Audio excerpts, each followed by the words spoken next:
పిల్లలకి పెద్దలకి ఎంతో ఇష్టమైన మామిడికాయ అల్లం పచ్చడి ప్రిపరేషన్ చేస్తున్నాను. ఒక రోజు ముందు మామిడికాయ ముక్కల్ని నైట్ మొత్తం టబ్లో నానబెట్టుకొని ఉంచుకున్న తర్వాత నెక్స్ట్ డే వచ్చేసి వాటిని తూడ్చి ఈ విధంగా మనం చిన్న చిన్న ముక్కలుగా కట్ చేసుకోవాలి. కట్ చేసుకున్న తర్వాత ఈ మామిడికాయల్ని మొత్తం నీట్గా క్లీన్ చేసేసుకోవాలి. దాంట్లో దుమ్ము ధూళి ఏదైనా ఉంటుంది కదా, వాటర్ తడి లేకుండా నీట్గా క్లీన్ చేసేసుకొని ఒక 1 అవర్ వరకు మనం ఫ్యాన్ కింద ఆరబెట్టుకోవాలి. తడి అనేది ఉంటే ఇది నిల్వ కాబట్టి ఖరాబ్ అవుతుంది పచ్చడి. స్టవ్ అనేది ఆన్ చేసేసి ఒక బౌల్ తీసేసుకొని దాంట్లో వచ్చేసి నేను విజయ పల్లి నూనె యాడ్ చేసేస్తున్నాను. 3 ప్యాకెట్లు అయితే వేడి చేసుకుంటున్నాను. పచ్చళ్ళకి మాత్రం పల్లి నూనె వాడాలి, ఇంకా వేరేవి వాడొద్దండి. పల్లి నూనె బాగా టేస్ట్ వస్తుంది. ఇది కొంచెం మనం హై ఫ్లేమ్లో మనం ఫ్రై చేసుకోవాలి. ఆయిల్ అనేది హీట్ అయిపోయింది కాబట్టి స్టవ్ అనేది ఆఫ్ చేసేస్తున్నాను. ఒక 2 గంటలు అయిపోయిన తర్వాత చల్లారిన తర్వాతనే దీంట్లో ఎండి మిరపకాయలు వేసేసుకోవాలి. దీంట్లో వచ్చేసి పోపు గింజలు, ఆవాలు, జీలకర్ర, మెంతులు, మినపప్పు, కొంతమంది శనగలు వేసుకుంటారు కానీ మేము శనగలు వేయలేండి, మినపప్పు వేసాము. దీంట్లో వేసి వీటిని మొత్తం కలిపి దీంట్లో వచ్చేసి కలుపుకోవాలి. కలిపిన తర్వాత మనం ముందు రోజే వెల్లిపాయలని కేజీ అల్లం పేస్ట్గా ప్రిపరేషన్ చేసుకొని ఈ అల్లం పేస్ట్ మొత్తం ఈ ఆయిల్లో వేసి కలిపేయాలి. కేజీ అల్లం పేస్ట్ మాత్రం పడుతుందండి. వీటిని ఆయిల్లో వేసుకుంటా మనకి దగ్గరికి రాకుండా కొంచెం విడివిడిగా అల్లం పేస్ట్ అయ్యేలా మనం ఈ విధంగా కలపాలి.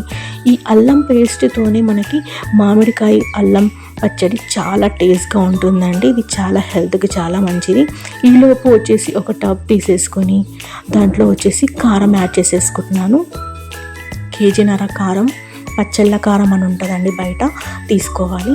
కేజీన్నర తీసేసుకొని ఇది కొంచెం ఇంట్ల కారం కూడా యాడ్ చేసుకోవాలి. ఇంట్ల కారం తీసుకుంటే కొంచెం కారం ఎక్కువ ఉంటుంది కదా, బయటి కారం కొంచెం కారం తక్కువ ఉంటుంది పచ్చడి కారం, అందుకే ఇంట్ల కారం తీసేసుకుంటున్నాము.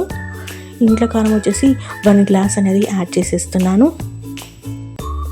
అలాగే ఈలోపు జీలకర్రని వేయించుకున్న, మెంతుల్ని వేయించుకున్న, ఆవాల్ని వేయించాల్సిన అవసరం లేదు. జీలకర్ర పొడి, ఇదేమో ఆవాల పొడి 1 గ్లాస్ యాడ్ చేసేస్తున్నాను. ఆవాల పొడి కొద్దిగా తక్కువే తీసుకోవాలి, కడుపులో మంట వస్తుంది. నెక్స్ట్ వచ్చేసి జీలకర్ర పొడి యాడ్ చేసేస్తున్నాను. ఇది 1.5 గ్లాస్ యాడ్ చేసేస్తున్నాను జీలకర్ర పొడి మంచిది, అరుగుదలకి పిల్లలకి మంచిగా అరుగుదల అవుతుంది పిల్లలకి పెద్దలకి అని చెప్పేసి జీలకర్ర 1.5 గ్లాస్ తీసుకున్నాను. అలాగే మెంతుల పొడి కూడా యాడ్ చేసేస్తున్నాను. మెంతుల పొడి వచ్చేసి 1/2 గ్లాస్ యాడ్ చేసేస్తున్నాను. దీంట్లో వచ్చేసి వెల్లిపాయలను మనం పొట్టు తీసుకొని ఉంచుకున్నాం కదా, వెల్లుల్లిని కూడా యాడ్ చేసేస్తున్నాను. 1/2 కిలో తీసుకున్నాను. దీంట్లో కొద్దిగా ఉప్పు అనేది యాడ్ చేసేస్తున్నాను. 1 కేజీ వరకు ఉప్పు యాడ్ చేసేస్తున్నాను. కేజీన్నర కారంకి కేజీ ఉప్పు యాడ్ చేసేస్తున్నాను. మొత్తం కలిపిన తర్వాత ఇది వచ్చేసి నువ్వుల పచ్చడికి అనమాట.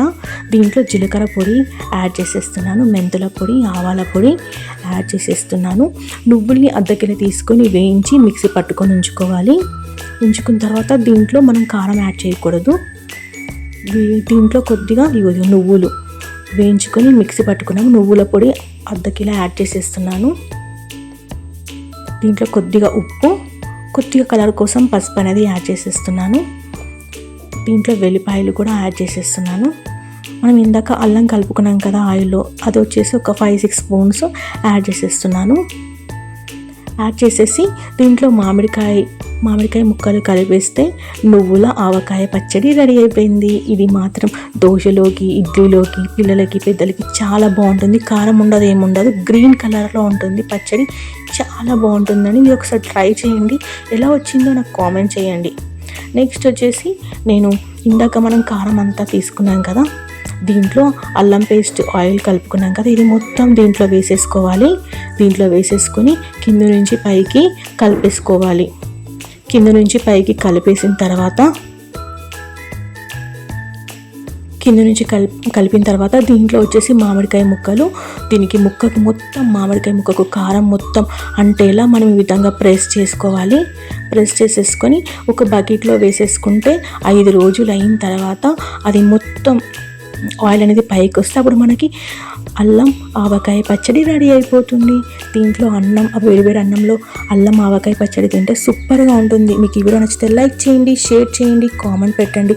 Thank you for watching video.